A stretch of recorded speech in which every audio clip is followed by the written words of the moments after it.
사울과 온 이스라엘이 블레셋 사람의 이 말을 듣고 놀라 크게 두려워하니라. 아멘. 하나님의 영으로 충만한 다윗의 이야기 속에 갑작스런 고난과 두려움의 이야기가 펼쳐집니다. 사실 이 부분은 상당히 성경을 전문적으로 연구하는 분들에게는 괴로운 본문입니다.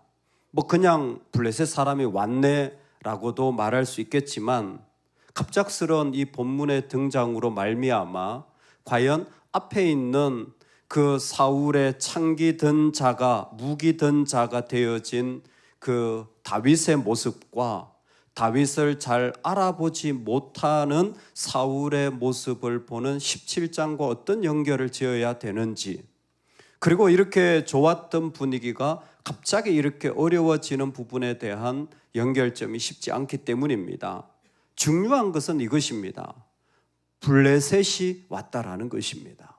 아무리 아름다운 자리, 어떤 어려움이라도 블레셋이 왔다라는 거예요. 즉 고난은 이와 같은 불청객처럼 우리 삶에 불쑥 들어와서 이게 왜 왔지?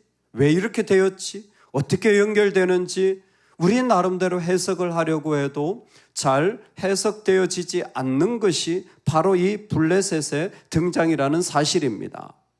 우리 삶의 누구라도 이 자리를 건너갈 수밖에 없고, 이 블레셋의 등장은 내 삶을 송두리째 흔들어 버린다라는 것입니다.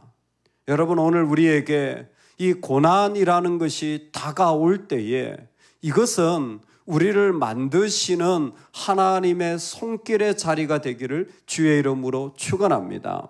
아멘. 바다 사람들입니다. 블레셋은 철저히 바다 곁에서 다양한 문화를 발전시켰던 그 시대로서 가장 첨단인 철기 문화를 일찍부터 도입했던 사람들입니다. 도시 자체가 펜타폴리스, 가드, 가사, 아스돗, 아스글론, 에그론 해서 5개의 도시가 연합체로 되어져 있고요. 각 도시에는 왕이 있습니다.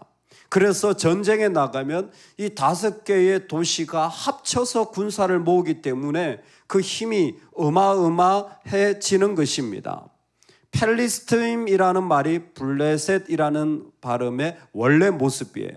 펠리스트임 하니까 금방 떠오르죠. 팔레스타인이라는 오늘날 부르는 중동 지역의 이름이 이 블레셋의 이름에서부터 나온 것입니다. 이 뜻은 침략하는 자들이에요.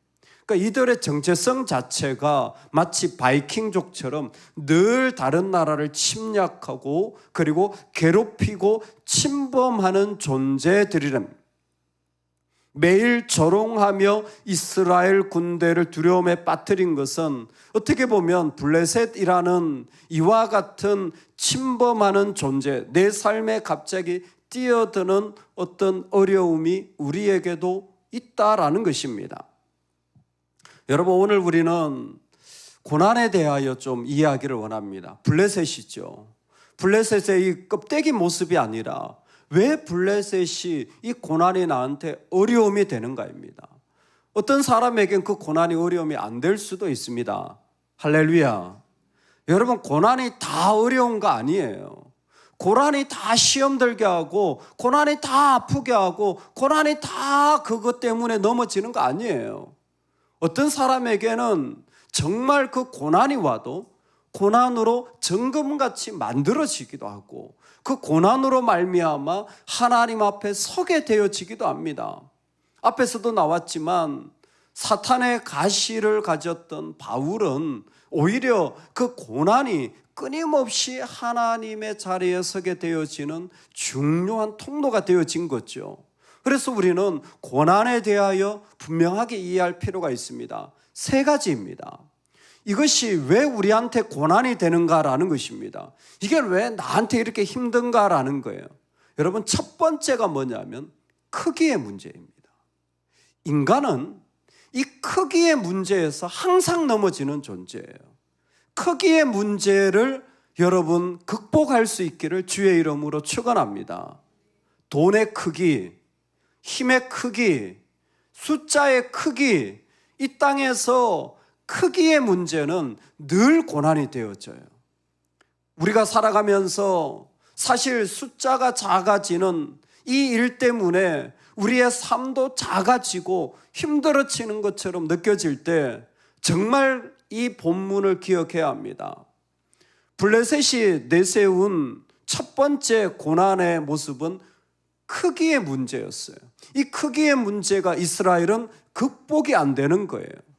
얼마나 성경 말씀이 한 절 한 절이 귀합니까? 단어 하나하나가 소중한데 오늘 너무나 오랫동안 이 크기를 묘사하는 일에 사용하고 있습니다. 골리앗의 거대한 키와 그의 창자루가 배틀채 같음을 자세하게 묘사하는 거예요. 제가 읽을 테니까 한 번만 들어보세요. 키는 6규빗 한 뼘이요 머리에는 노투구를 썼고 몸에는 비늘 갑옷을 입었으니 그 갑옷의 무게가 놋 5,000세겔이며 지금 뭐하고 있어요? 전부 다 크기의 문제를 언급하고 있잖아요. 여러분 어떤 마음이 드십니까? 그의 다리에는 녹갑반을 쳤고 어깨 사이에는 녹 단찬을 메었으니 그 창자루는 배틀째 같고 창날은 철 600세겔이며 그의 다리에는 녹갑반을 쳤고 어깨 사이에는 녹 단창을 메었으니 그 창자루는 배틀째 같고 창날은 철 600세겔이며 방패든 자가 앞서 행하더라. 여러분 웅장하지 않습니까? 거대하지 않습니까? 어마어마하지 않습니까? 사람은 크기에 압도되어지는 거예요. 여러분 지금도요 똑같아요. 성도님들도 사람이 많으면요 진리라고 생각해요. 교회가 크면 옳다고 생각해요. 웅장한 건물에 들어가면 대단하다고 생각합니다. 속은 거예요. 여러분 크기의 문제에서 해결안 받지 못하면 우리는 끊임없이 고난에 이끌림 받는 거예요. 이 본문의 최고의 크기가 뭔 줄 아세요? 이 사람은 가드 사람이에요. 이 사람은 가드 사람이에요. 첫 번째 소개가 가드 사람입니다. 왜 가드 사람입니까? 성경에서 거인족이 나타납니다. 창세기부터 거인족이 나타나는데 아낙 자손, 네피림 후손, 그리고 르바임 족속, 이 세 족속이 거인족이에요. 다 없어져요. 근데 여호수아가 전쟁할 때 보면 아낙 자손들이 남아있어요. 어디에? 가드와 가사와 아스도세, 딱 블레셋 지역이에요. 그러니까 가드 출신이라고 한다면 이 사람은 거인족입니다. 아예 형체 자체가 거대하다라는 것을 말해주고 있습니다. 이스라엘이 고난에 빠지고 두려움에 빠진 것은 그 돈의 액수가 너무 크기 때문에 그래요. 그 덩치의 숫자가 너무 크기 때문에 그래요. 그 일의 크기가 너무 크기 때문에 그래요. 그 사람의 크기가 너무 크기 때문에 그래요. 여러분 내가 보고 있는 건물의 크기가 너무 크기 때문에 그래요. 그러면 사람들은 심각한 고난에 빠지는 거예요.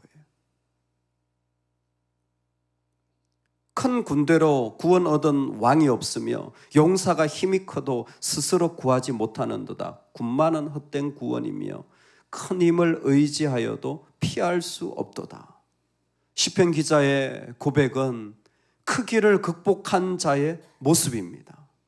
우리의 싸우는 무기는 육신에 속한 것이 아니요 오직 하나님 앞에서 견고한 진을 파하는 강력이라. 역시 크기의 문제를 극복한 자들의 모습입니다. 오늘 우리에게 크기의 문제가 하나님 앞에서 해결되기를 주의 이름으로 축원합니다. 여러분 고난의 첫 번째 이유는요 크기 때문에 일반적으로 당하는 거예요. 크기로 말미암아 우리에게 다가오는 거예요. 두 번째는 우리의 제한됨이에요. 여러분 의외로 우리가 예수님의 이름으로 자유했지만 세상 가운데 묶이는 경우가 너무 많아요. 제한됨이 이 고난의 속성입니다. 고난이 오면요 우리도 알지 못하게 그것에 딱 묶어버리는 거예요. 이상하게 자유인인데 우리는 주님으로 자유할 사람인데 거기에 묶여져 버려서 움직이질 못해요. 그게 해결 안 되면 아무것도 할 수 없는 존재처럼 그 속에 묶이는 것, 이게 죄의 속성이에요.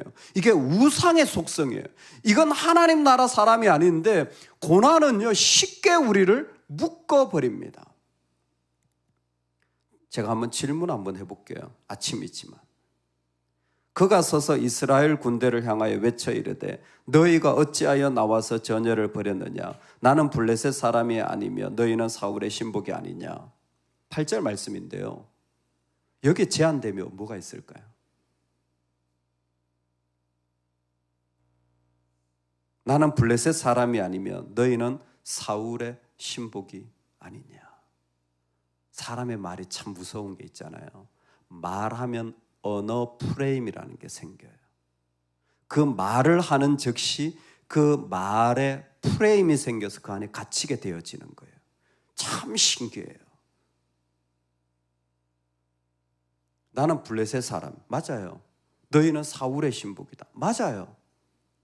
하나도 틀린 말이 없어요. 진짜 신기한 것 같아요. 나는 블레셋 사람이고 너희는 사울의 종이에요.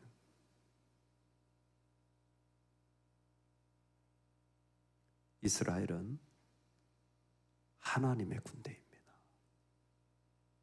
이스라엘은 하나님의 종이에요. 사울의 종이 아니에요. 근데요, 사울의 종이라고 말하자 사울만 바라보는 거예요. 사울만 바라보는 거예요. 사울이 두려워하니까 다 두려워하는 거예요. 말이라는 게 얼마나 무서운지 딱 말하자 그 프레임에 갇혀서 자신이 하나님의 군대임을 잃어버리고 사울의 군대만으로 나아가게 되어지는 것입니다. 이런 일들은 우리 삶에도 얼마나 많이 일어나는지 몰라요. 얼마 전에 모임을 하는데 저한테 그러더라고요. 전 목사님은 노할 줄을 몰라요. 그래서 웃으면서 네 감사합니다. 그리고 부탁하시더라고요. 그럼 어떻게 해야 돼요? 예스 해야죠. 사람이 너무 단순해요. 목사님은 노할 줄을 모르세요. 너무 좋은 것 같아요. 네 감사합니다. 그리고는 부탁을 딱 하는 거예요. 그러면 예스 해야 되는 거예요. 프레임에 나도 모르게 갇혀버린 거죠. 여러분, 이런 프레임이 우리 삶에 너무 많은 거예요. 교회 안에 너무 많은 거예요. 사단이 어떻게 보면 이러한 것들을 가지고 야 너는 돈이 없잖아, 야 너는 능력이 없잖아, 야 너는 이런 것도 못하잖아, 너는 실력도 안 되잖아, 얼마나 많은 프레임을 씌우는지 몰라요. 내가 예수님의 자녀인 것을 감히 훼손시키고 감히 부서뜨리려 하는 시도가 지금도 일어나는 거예요. 여러분, 여기에 더해서요 40일을 아침 저녁으로 조롱하는 말을 그 다음에 보면 소개해 주고 있습니다. 얼마나 그 말을 계속 듣는지, 그것이 이들에겐 너무나 무섭고 어려운 마음을 마비시켜 버리는. 그래서 저는 이게 참 흥미로운데요, 골리앗을 소개할 때 뭐라고 소개하냐면 가드 사람일 뿐만이 아니라 싸움을 도두는 자라고 소개하고 있어요. 싸움을 도두는 자. 옆에서 응원하는 자인가 봤더니 이게 계시록에 참소하는 자예요. 싸움을 도두는 자가 뭐냐면 옆에서 야 너희들 헛발질했지, 야 그것밖에 안 되냐, 경기하면요 꼭 옆에서 상대편 비난하는 사람들이 있어요. 그러면요 이상하게 그 말 듣고 기분이 나빠지고 힘이 빠져요. 이게 심리전이라는 건데 우리도 똑같아요. 참소하는 자가 있어요. 아니 똑같은 형제들이 살아가는데 고발하기 시작하잖아요. 분열돼요. 교회 안에 참소하는 자가 있으면요 무너질 수밖에 없어요. 그 말을 듣고 기분이 안 좋은 걸 옆에서 가만히 있다가 왜 저러지? 이 한마디 들으면요 모든 게 다 달라지는 거예요. 참소하는 자, 골리앗이 그렇다라는 거예요. 우리를 제한시켜서 얼어붙게 만드는 거예요. 하나님 앞에 감사하게 나갔던 자가 이 참소하는 자의 한마디를 듣잖아요. 그게 딱 묶여버리는 거예요. 이게 고난이에요. 오늘 우리 안에 우리를 제한하는 일들이 분별되기를 소망합니다. 이건 참소하는 자들의 고소예요. 고발이에요. 그게 옳고 맞음의 문제가 아닙니다. 우리를 그곳에 묶여버려요. 우리를 그곳에 딱 묶어버려요. 여기에서 얼마나 많은 부부간의 신앙생활의 관계가 무너지는지 몰라요. 첫 번째는 크기의 문제, 두 번째는 그 말이나 모습 속에 우리를 제한되게 만들어버리는 일들이 우리로 그 안에 딱 묶여버리는 일들을 하게 하는 게 고난의 속성입니다. 세 번째는 이 고난 가운데 가만히 보면 항상 영적인 바닥과 한계가 드러나게 돼요. 여러분, 고난이 언제 오느냐? 고난의 그 안에 들어가 보면요, 나의 영적인 바닥과 한계를 우리는 절실하게 느끼는 것이 바로 이 고난의 자리예요. 내가 아무리 잘할 수 있어도 그곳은 내가 이길 수 없는 어떤 한계 지점에 이르게 되어지고 그 안에 아무것도 할 수 없는 영적인 바닥을 우리는 보게 되어져요. 우리는 지금 다윗의 시대를 경험하는데 다윗의 시대에 깔려 있는 게 뭐냐면 사울의 무능함이에요. 사울의 무능함입니다. 이걸 약간 좀 성경적으로 제가 설명하면 사무엘상에서 시작할 때 한나가 불임을 하게 돼요. 이 시대 자체가 불임의 시대예요. 무능의 시대죠. 아이를 갖지 못하는 거예요. 이건 단순히 가정의 문제가 아니에요. 영적인 문제예요. 지금 사울이 한나의 시대와 같이 아이를 갖지 못하는 무능의 사람인 거예요. 여기는 아무것도 할 수 없는, 아무것도 보지 못하는 일들이 그 안에 일어나고 있다라는 겁니다. 지금 사울의 군대가 그래요. 마치 엘리 제사장처럼 그 안에 영적인 어두움과 바닥이 가득하여 고난이 오면 그게 드러납니다. 고난이 오면 그 영적인 능력이 없음이 다 탄로나게 되어져요. 다윗은 그 반대예요. 다윗은 하나님의 영으로 충만하여진 존재로 여기에 등장합니다. 다윗이란 사람이 위대한 것이 아니라 하나님의 영이 있고 없고 충만하고 충만하지 않고가 그 가운데 너무나 첨예하게 대립하는 거죠. 하나님의 영에 충만하면 골리앗을 향하여 싸울 수 있고 하나님의 영이 없이 그 두려움과 영적인 바닥의 상태면요, 골리앗을 보고 어떻게 해요? 그냥 두려워 떨고 있는 거예요. 아무것도 하지 못하는 거예요. 이것은 여기에서 뿐만이 아닙니다. 하나님은 이것이 인간이 가지는 한계를 보여주시는 거예요. 고난을 통하여. 본문에서는 이거죠. 이미 앞에서 우리에게도 왕을 주소서. 하나님 기뻐하지 않으셨어요. 하나님 기뻐하지 않았어요. 왜 그럴까요? 인간 왕의 한계가 있기 때문에. 여러분, 모든 인간은 한계가 있습니다. 할렐루야. 여러분 자녀가 천재 같지만 한계가 있어요. 여러분의 목사님이 대단한 것 같지만 한계가 있습니다. 여러분, 내가 잘할 수 있는 것 같지만 한계가 있어요. 고난은 그 한계를 정확하게 보여줍니다.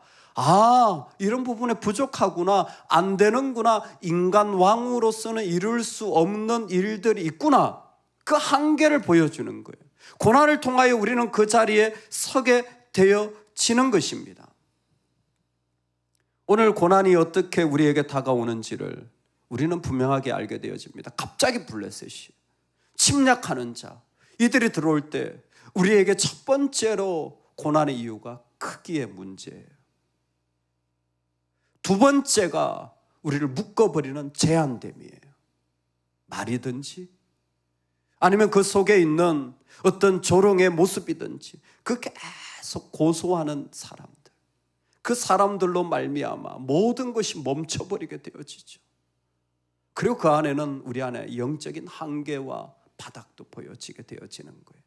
그럴 때 일어나는 일이 사울과 온 이스라엘이 블레셋 사람의 이 말을 듣고 놀라 크게 두려워하니라. 여러분, 우리가 고난이 와서 두려워하는 이유는 두렵기 때문입니다. 고난이 와서 두려워하는 이유는 두렵기 때문이에요. 왜 두려워하느냐면 하나님을 야래하기 하나님을 두려워하지 않아서 그래요. 하나님을 경외하지 않아서 그래요. 두려워한다는 말은요, 두 가지 뜻이에요. 하나님을 경외하다, 상황을 겁내하다. 지금 이스라엘은 다른 쪽으로 나아간 거예요.